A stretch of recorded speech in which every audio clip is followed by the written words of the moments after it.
আল্লাহ রে, আমার এই ঠান্ডা কবে কমবো আল্লাহই জানে। আমি আদার পানি খাইতে খাইতে খাইতে খাইতে খাইতে খাইতে জিভরা ছাল ডালাইতেছে, তারপরও ঠান্ডা যায় না, সর্দি যায় না। আহ, সর্দি কি অভিনয় জানে রে। আবার ওয়েদারও কি সুন্দর অভিনয় করে, ওয়েদার নাটকে সেরা রে।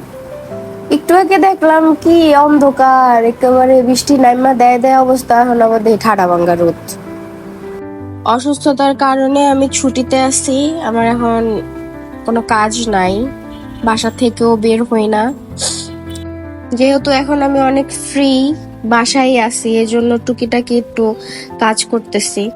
আহা, ঠান্ডায় আমার কি অবস্থা হয়ে গেছে রে। কয়েকদিন পরে ঈদের ছুটি, ঈদের ছুটিতে বাড়িতে চলে যাব। বাড়িতে যাওয়ার আগে সবসময় বিছানা চাদর টাদর এগুলো ধুয়ে রেখে যাই, কারণ ছুটির পরে আসলে যেন অসুবিধা না হয়।